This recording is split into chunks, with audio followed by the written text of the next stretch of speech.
Shalom and welcome to this edition of Revealing the Truth, where we cover the headlines, the heartlines, and biblical truth.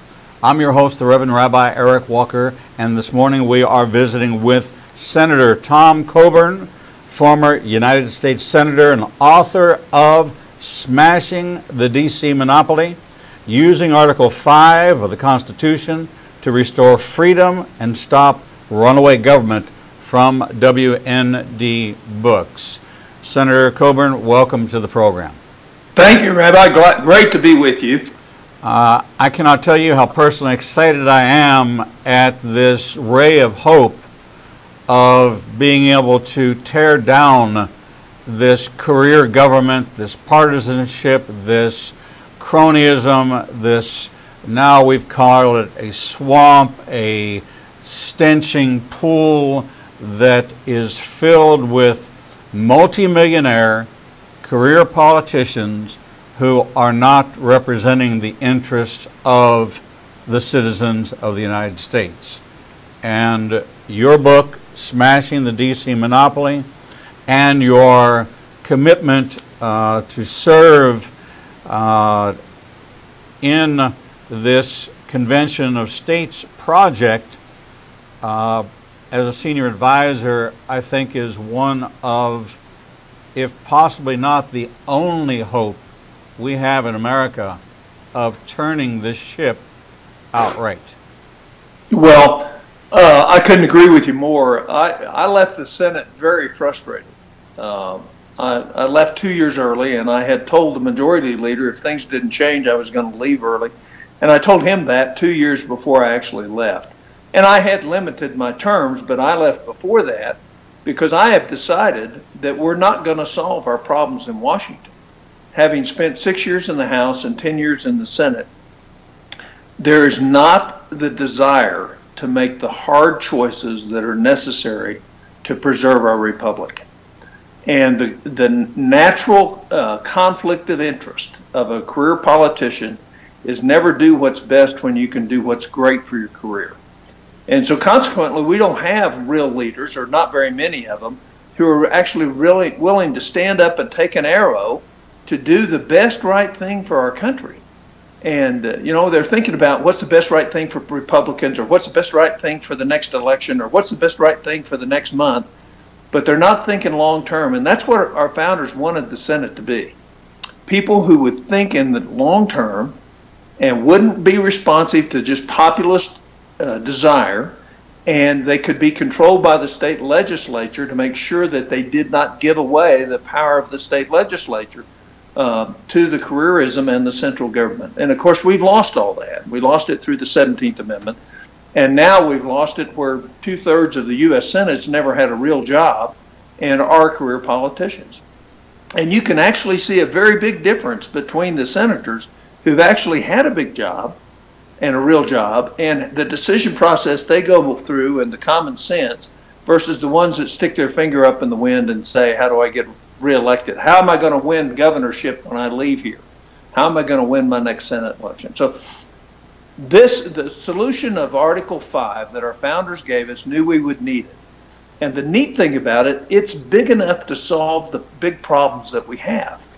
And it's the only thing we have that's a tool that will allow us to cheat history and as a republic survive.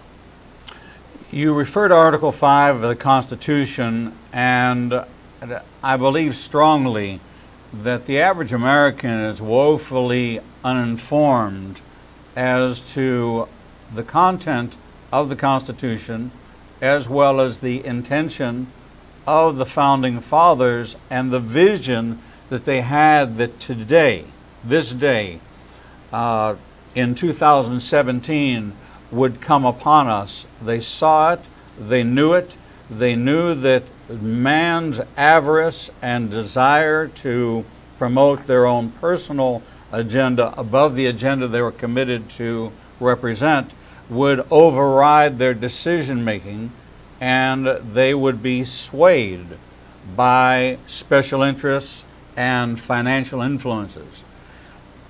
Article 5 of the Constitution allows for the calling of a convention of states to restrict the power and the jurisdiction of the federal government and effectively returning the citizens' rightful power over Washington.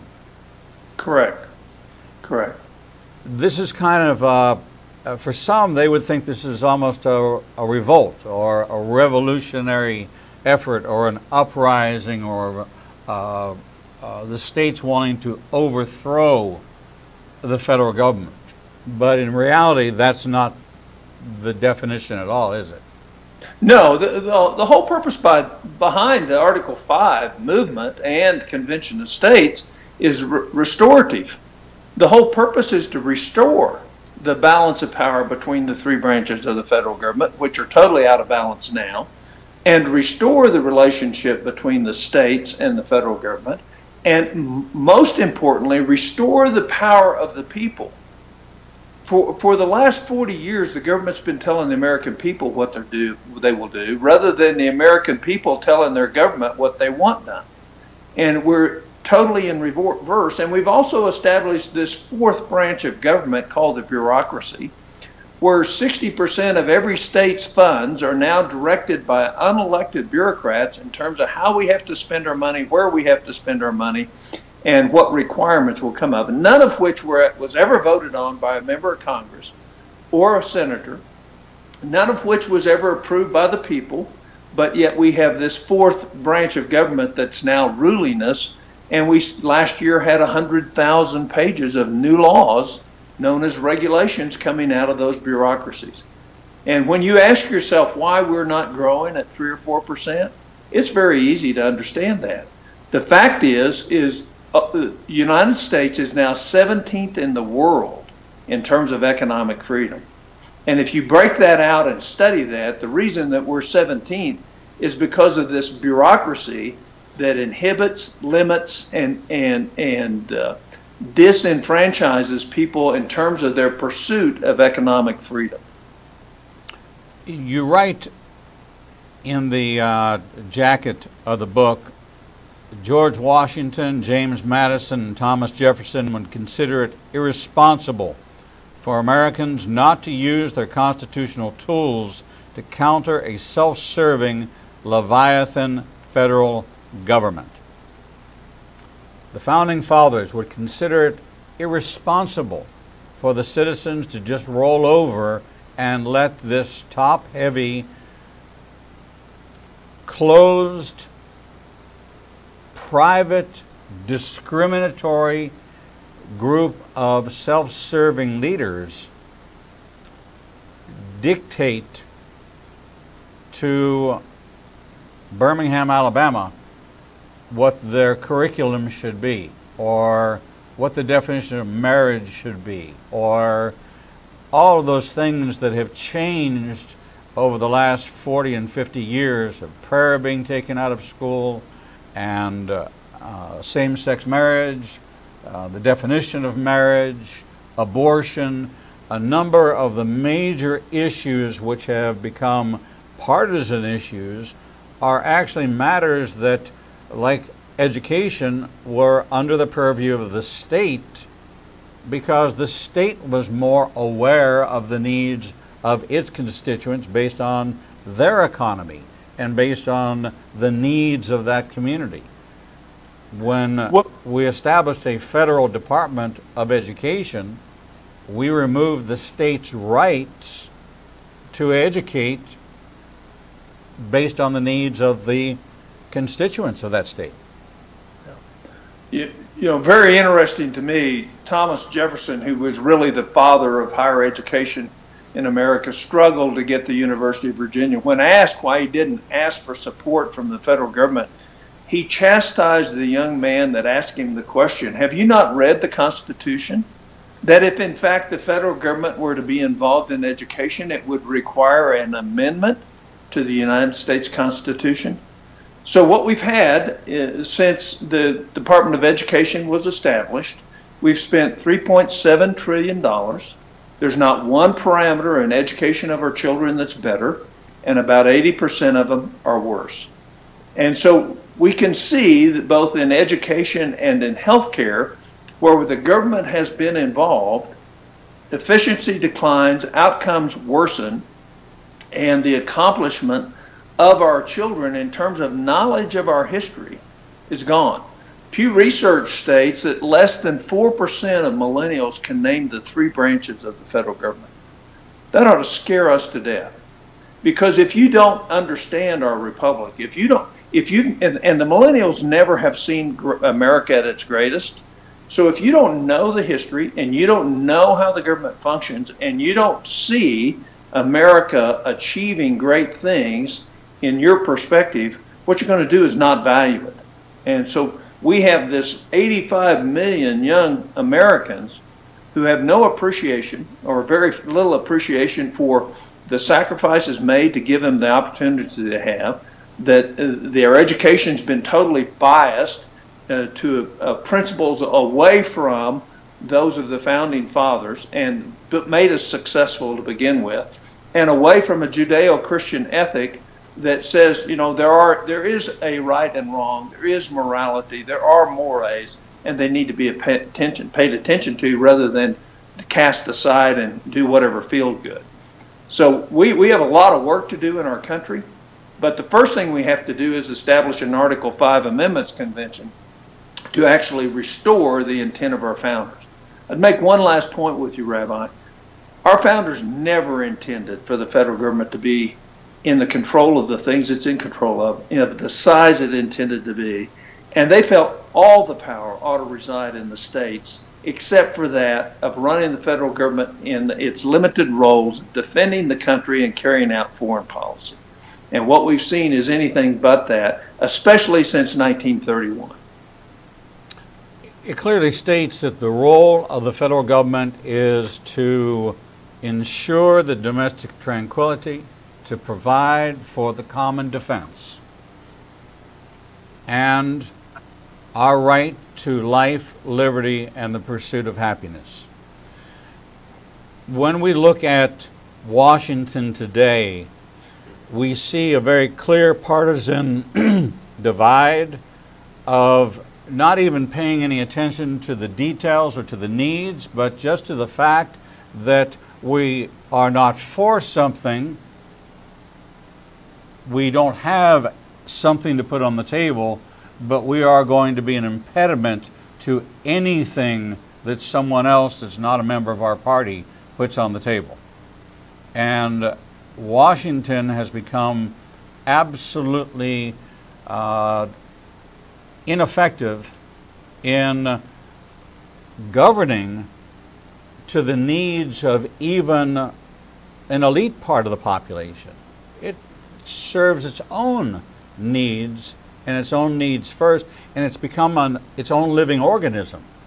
And in your book, Smashing the DC Monopoly, you give us a very strategic, legal, constitutionally defined approach to tackle this promise to drain the swamp, this promise to make America great again.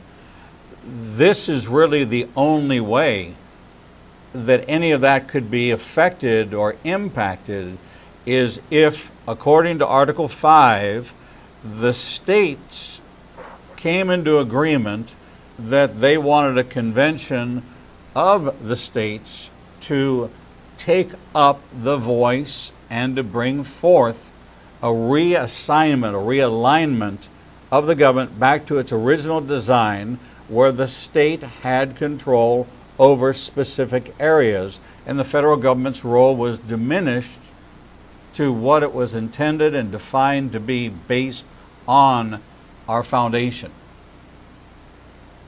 We're back to the same status we were in the 1700s.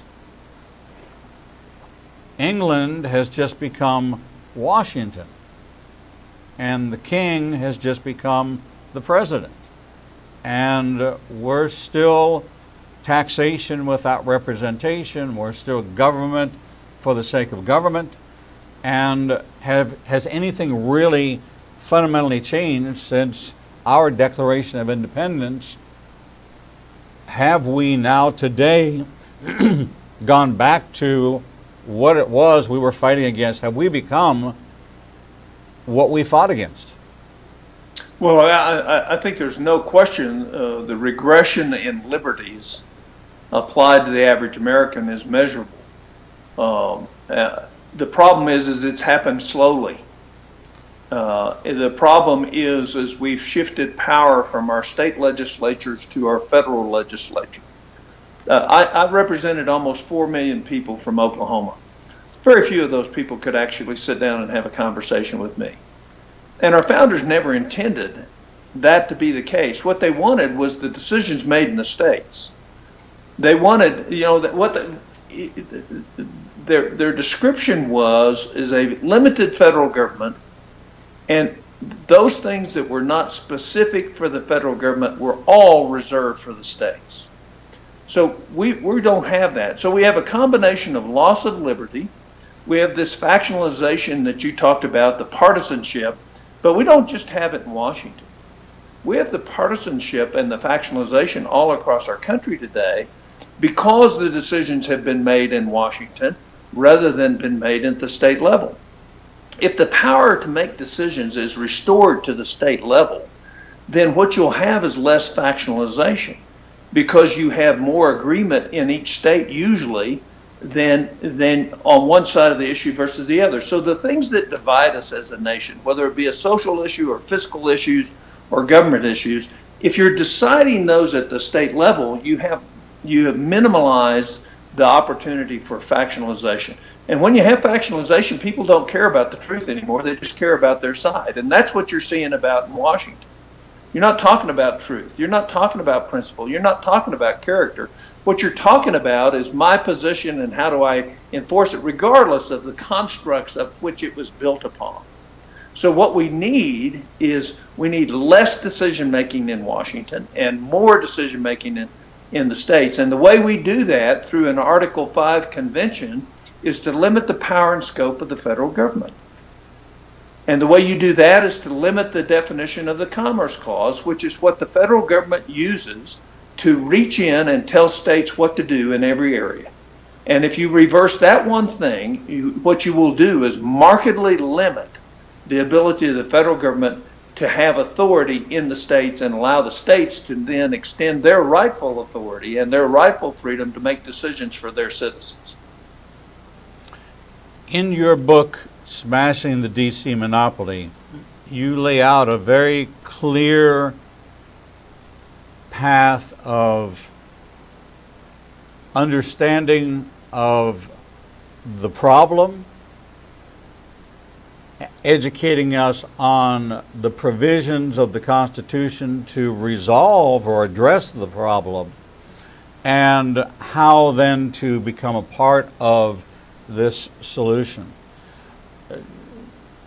This election showed that there is a part of America that says we've had enough, we want change, so we voted for change, and that's where they stopped.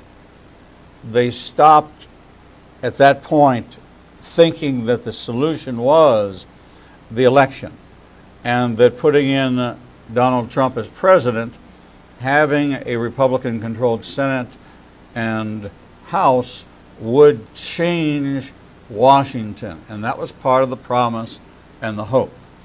But the infrastructure, the enormous amount of appointees that actually run the country, it's not the elected officials that are running the country. There's only, 536, 537 elected officials in Washington. But this incredible payroll of, I don't know what the size is now, of the number of employees in the federal government. Close to 5 million. Close to 5 million. That's who's running America. And none of them ever received a vote to be in their position, and never had the authority granted to them of the citizens of this country. And so therefore you have this mega government that cannot be held accountable. And what has to change is it has to be downsized, and the decision making has to be returned to the states. And sometimes that's going to be not good, but the fact is we were set up as a federalist system with the power to reside in the states, except for very limited other areas of responsibility. And we're not anywhere close to that. And we now have $20 trillion worth of debt, outside debt. That doesn't include all our debt. Right. And we have $144 trillion worth of unfunded liabilities, which is $40 trillion more than the entire net worth of the country. So people have no idea what kind of fiscal problems. And in history, if you look at history of republics, how did they fail? They failed on fiscal issues. And then they fell apart in terms of their rule of law and their form of government. But they failed on fiscal issues, and we're doing the very same thing. And so the question I would ask to all my colleagues in Washington, why aren't you all working on balancing the budget? Why aren't you working on restoring a common sense, viable Medicare, one that the average millennial is not going to have to pay $1,700,000 for over the next 50 years? Why aren't you working on reforming Social Security and Social Security disability? Why aren't you getting the fraud, the $400 billion worth of fraud out of the federal government a year? That nobody's working on those things. Why? Because those aren't popular things to work on, but they're very important for our future. And that's because we don't have leadership. And we need leadership. And one of the things of restoring through an Article 5 convention is limiting the terms of members of Congress, forcing a balanced budget with generally accepted accounting principles, and limiting the scope and jurisdiction of federal government will return our freedom, but also our power to be wise and prudent at the state level. You served 6 years as a representative in the House of Representatives in Washington for the state of Oklahoma. In 2004, you ran for the U.S. Senate, serving 2 terms. And during that time, you revealed $400 billion per year in waste, fraud, and duplication. And I can think of no one who has more first-hand knowledge. This is not theoretical. This is first-hand experience of having gone through both the state and the federal system of government to see, hear, and participate in how things operate in Washington. And you have come away with it, first of all, identifying it as a monopoly. Washington, D.C. is a monopoly. There is no competition. The states are either threatened or controlled by federal funding and programs put in place to keep the states lined up and in line with Washington's agenda. You and I, as citizens of states, have complete and total, it's not even redundancy, it's local, county, state replication of federal functions. So for every function in Washington, there are 2 or 3 or maybe even 4 comparable functions at the state level, causing an incredible amount of redundancy and waste and duplication. And what winds up happening is it focuses on conflict resolution between what the state wants to do and what the federal government. And here in Alabama, of course, Judge Roy Moore, Chief Justice, is a living perfect example of that in his position on the 2015 decision for the redefinition of marriage. We know there's a problem. The average citizen feels the problem, but I don't think they understand it. And I think you do an incredible job of explaining it in your new book, Smashing the D.C. Monopoly, and what Article 5 is.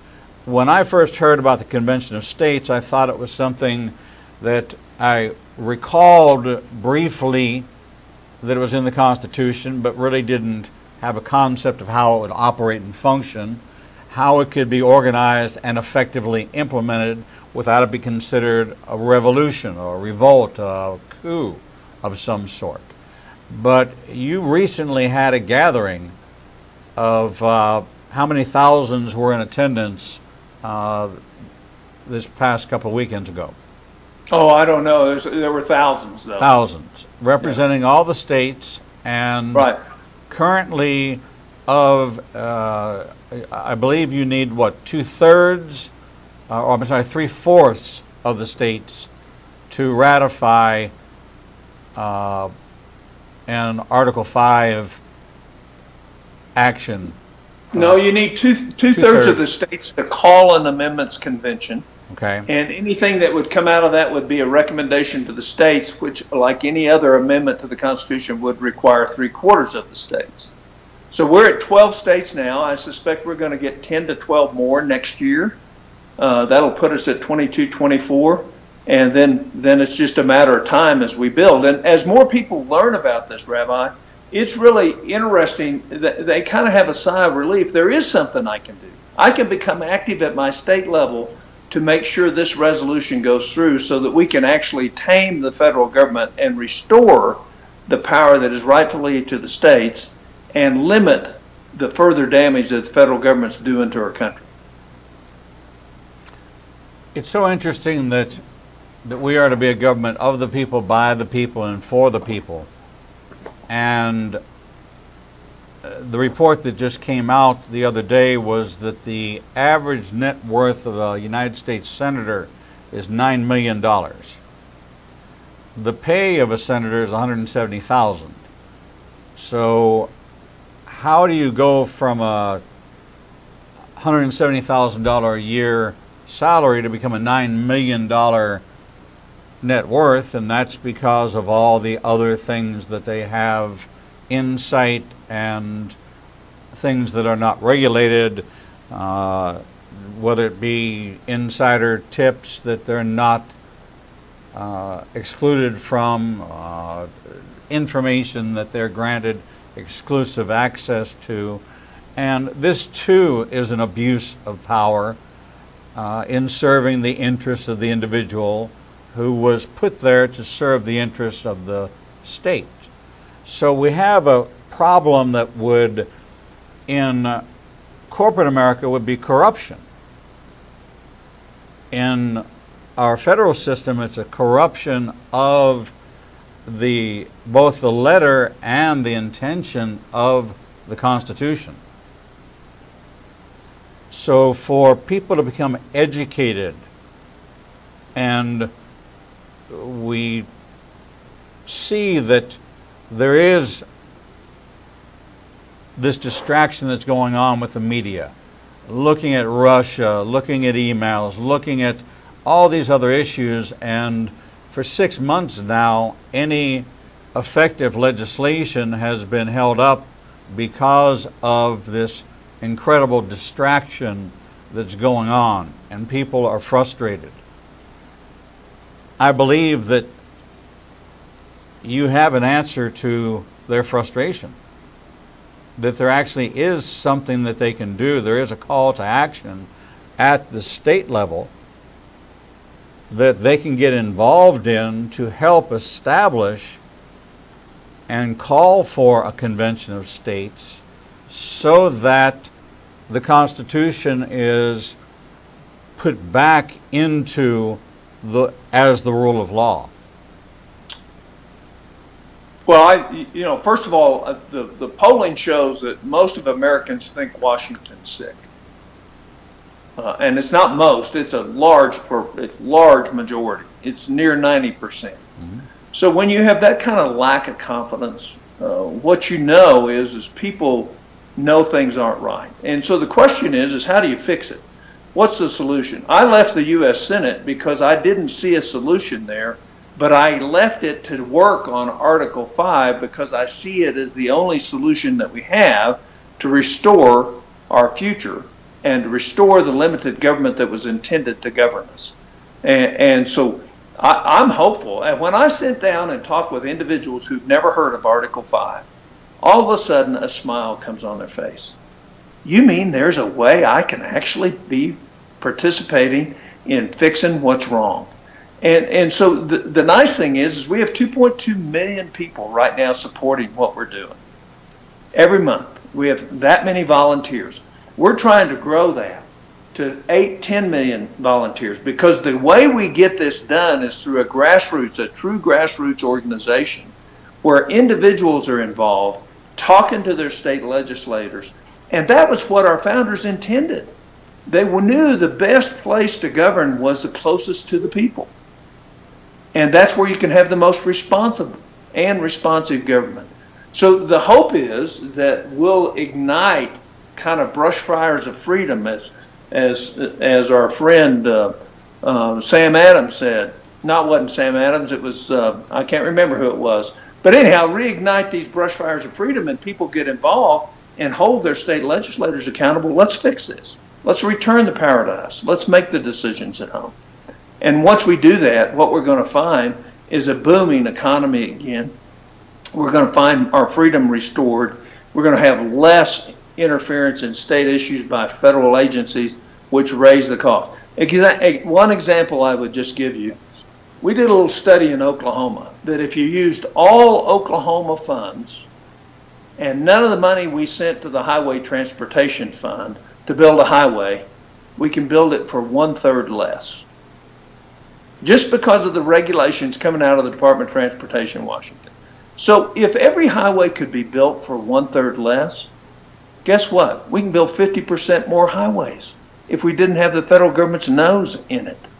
So those are the kind of examples that if in fact we restore the freedom, we're going to be much more efficient with the state dollars that we spend, and we're going to get a whole lot more bang for our buck. And that's what economic freedom is about. Doing the best competitive way, rewarding excellence, rewarding a vision of excellence. And the federal government does anything but that. The career politician, the cronyism, the repetition of the same people and the same jobs and the same things happening, and it goes this way for 20 years, then it swings this way for 20 years, and swings that way. Real change is not taking place, except that the government is just getting larger and larger. And the average American in this last presidential election heard things of healthcare reform, protecting our borders, going back and implementing laws that were on the books that protected the sanctity of our borders that were not being applied, that they were being ignored. They wanted a balanced budget. They wanted a stable government and a stable economy. They wanted jobs creations and stimulus packages to come. And the truth of where that stems from is really at the state level. And while Washington is arguing over trade agreements, there are groups of delegates from economic development from the state of Alabama traveling to Tokyo, Japan to talk about having another Japanese company build a car manufacturing plant in Alabama. You have people in other states who have delegations that are going out and talking to companies about moving their headquarters and coming into their states. And so there's already a great deal of activity in that area being done at the state level. And in some form or fashion, it's almost contrary to what was promised by Washington, but Washington cannot impact because it's done at the state level. It's that manufacturing company is negotiating with the state. They're not negotiating with Washington, but the state has to comply with regulations that Washington has imposed. And it seems that there is a conflict of interest. It is a competitive situation. It is that We are not the United States of America. We are the divided states of America. The only thing we're united in is that there is a battle going on between the states and the federal government for autonomy, for authority, and for government. You just described freedom. You just described freedom. There's a battle for freedom going on. We have unelected officials tell us how we'll have to live our lives. We have unelected officials tell us how we have to run our business. We have unelected officials tell us what we can and can't do with our own land. I mean, we have lost freedom. And this is about reestablishing the autonomy of the states to make decisions that are in best interest of the citizens of their states. And there's no question we have a need to strengthen the rule of law, and we need a Supreme Court, but we need a Supreme Court that doesn't decide the social issues every time on a 5-4 decision and cram it down the throats of people who do not believe, one, from the authority of their higher being or the authority of God that says, no, that's not right, and say, rub it in your face. And so the whole idea, what you just described, is re-enhancing our freedom to live free and to make decisions at local and state levels rather than have an unelected bureaucrat make decisions for us, or a judge who makes a decision who's been on the bench so long he forgot about what real life was. And so one of the things we'd like to see limits on the terms of is federal judges. In our history, the average length of service was 7 years for the first 150 years of our country. It's now something like 24 years for a judge. And what happens is they lose contact with the real world, just like career politicians lose contact with the real world. And so the hope would be that we would limit the terms of our federal judges as well. When we saw the Ninth District Court judge give an opinion as to whether or not he felt that national security was at risk or not at risk, he went outside, so far outside the boundaries of his interpretation of the law, that he rendered it as a personal opinion, and that opinion was respected and became the rule until it finally made it to the Supreme Court. That is nowhere within the power of the judiciary in any way, shape, or form as to render their personal opinion of anything other than, is this or is this not within the letter of this law or the application of this law. Someone I think that you've met, Jenna Ellis, constitutional professor in Colorado, made the statement to me that in law school she was not required to study the Constitution. She was only required to study the rulings of the Supreme Court in regards to the Constitution. Therefore, we are putting out generations of lawyers who do not know what I keep next to me. There's two documents I keep with me at all times: the Declaration of Independence and the Constitution, and my Bible. They are always together because those are the two rule and guides under which I have committed my life to live under as a U.S. citizen and as a believer in Jesus as the Messiah.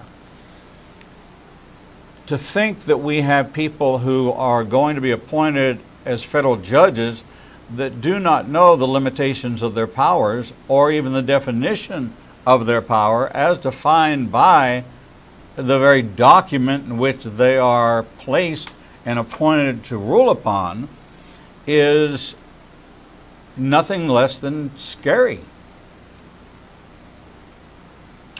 Well, but that's where we are today.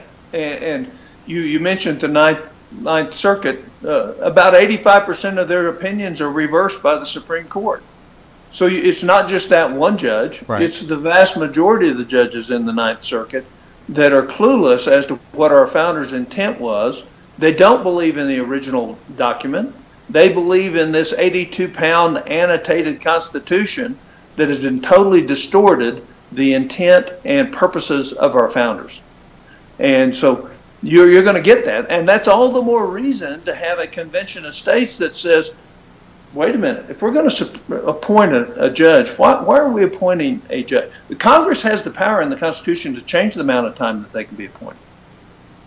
They can do that. They actually control the number of courts. They actually can either diminish a court or increase a court. They can increase the numbers or decrease the numbers. That's all power granted to the Congress. Why aren't they doing that? They're not doing it because on the West Coast, that fits their modus operandi to say, we don't believe in the Constitution anymore, we'll just run it ourselves. Tom, for the informed or the citizen who has a desire to become informed, that there is something that they can do about Washington. And it's not repeating the same town hall meeting, it's not repeating the same election cycle. Smashing the DC monopoly, your book, Using Article 5 to Restore Freedom and Stop Runaway Government, is really a guidebook for understanding what power an individual really has and how they can use that power, use that voice. We constantly talk about the fact that your vote, your right and your responsibility to vote is a privilege and has meaning and has value.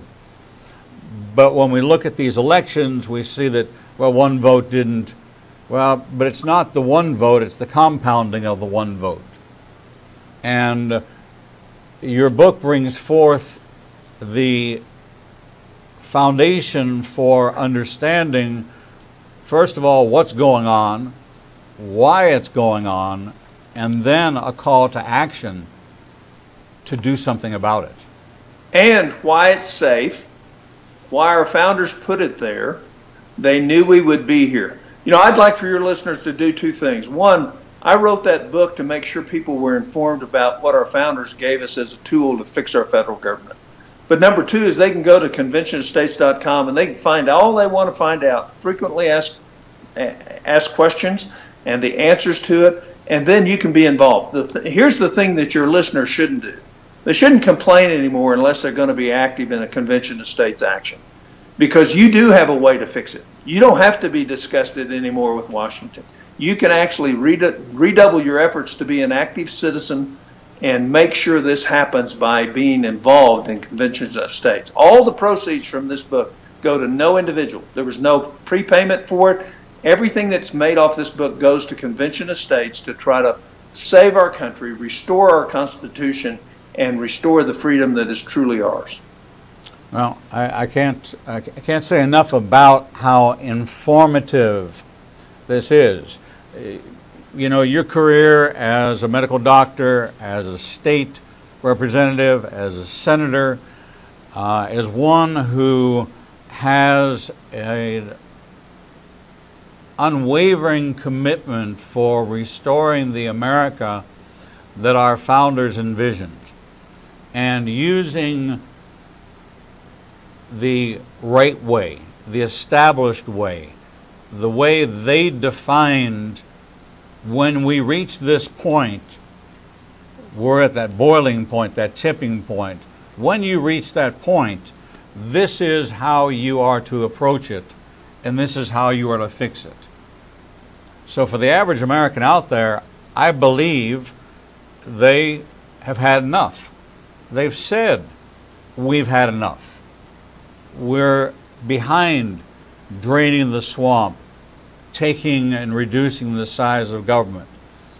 But in the current system that's in place today, it cannot be done that way.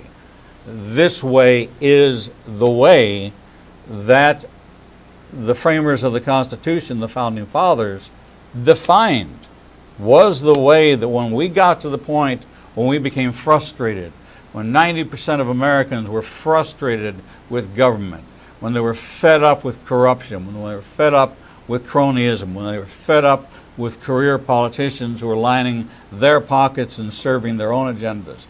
They gave us, in the Constitution, the prescribed formula for taking government back into the hands of the people. That's what your message is in smashing the DC monopoly. Let me read from the back cover. Stopping the power-hungry beast. The U.S. Constitution vests Congress with the powers to tax and spend and pay the debts of the federal government. Regarding the last point, they are obviously in dereliction of duty. It's time to stop the spending spree. It's time to take back the country from the out-of-control Washington elite. Tom Coburn has stood up to the establishment in Washington time and again, earning him the honorary title of Dr. No. And now he's ready to bring the hammer down. More than just stories of quest for power through out-of-control spending. Smashing the DC monopoly is a guidebook for convening the states to fight for 1, a balanced budget amendment, 2, term limits on Congress, 3, restraints on the federal judiciary, and 4, rolling back the bloated bureaucracy. It's time to get involved in the fight to regain control of their country. Inside is a valuable tool for understanding the issue and letting your voice be heard. WND Books saw in you, Joseph Farah, and the team there, that the only thing that's going to take America back are the Americans. That's right. The American citizens. That's right. That's right. One person, one vote, coming together with one voice and breaking, smashing this DC monopoly by joining together with others who are tired of complaining about it and not doing anything about it, but joining together in a convention of states and going to conventionofstates.com and understanding the clear message that you as an American have a right to freedom, and that freedom is being taken from you. You are being robbed, and the people you're putting in office are the ones who are robbing you. And if you want it to stop, you have to get involved. You have to join together, and the message has to grow louder. And this has to grow from the 2.2 million to 20 million, to 40 million, to 60 million, to 90 million, until every state is forced to take up the position that my people, the residents of my state, demand to be heard. That's the freedom that our Declaration of Independence granted each and every one of us. This is not a taking up of arms. This is a taking up of voices. This is banding together to smash the DC monopoly and take America back for the people. You would be considered 250 years ago as a revolutionary. And today I would say that you are a revolutionary with dignity and honor who is trying to do it exactly as it was prescribed, not opposed, but in compliance with Article 5 of the Declaration of Independence. Tom, as we come to the end of our time together, what is the clarion call that you want to give to our audience and to those that will be watching this interview and reading about it on WND.com? Well, thanks for that. The clarion call, I believe, is, first of all, there's not a problem we can't solve if we work together under the principles that were given to us by our founders. We can get frustrated. We can watch the news. We can turn our eyes away from what's going on. But the fact is our kids deserve a future. And the next generation deserves the opportunities that have been granted to my generation, the baby boom generation. And the only way we're going to do that is if we band together, liberal and conservative, Democrat and Republican, and say, wait a minute, limited government gives us the best opportunity to achieve the best things for our kids and our grandkids. And so the clarion call is to become informed about Article 5, learn what it's about, learn what our founders said, learn about everything else. This book is not just about that, our effort in it, it's about everybody's effort in Article 5. Learn why it's necessary, learn why it's safe to do, and then join with the average citizen by signing up and being a volunteer, making your voice heard to your legislature. And above all, quit complaining if you're not going to do something about it. It's a hollow complaint. So the clarion call is if you want to complain, complain in action. And the action is join us as we work throughout the country to get 34 states to call for an amendments convention that will in fact start offering amendments to the states to fix what's wrong with us and to allow us to cheat history. We don't have to be a failed republic. We can return to the greatness and the growth that our country has known in the past. We can return to the freedom that was guaranteed to us, and we can have a balanced relationship between the governments in this country and a balanced relationship in terms of our obligation to our kids and our grandkids. That's the clarion call. Get off your hind end and go do something about it rather than complain about it. And we can fix it. We as citizens can fix it. It's not going to get fixed in Washington. It's going to get worse. The way we fix it is us as citizens calling on our state legislatures to do what our founders gave us as the tool, the tool that's big enough to fix the problems in front of us.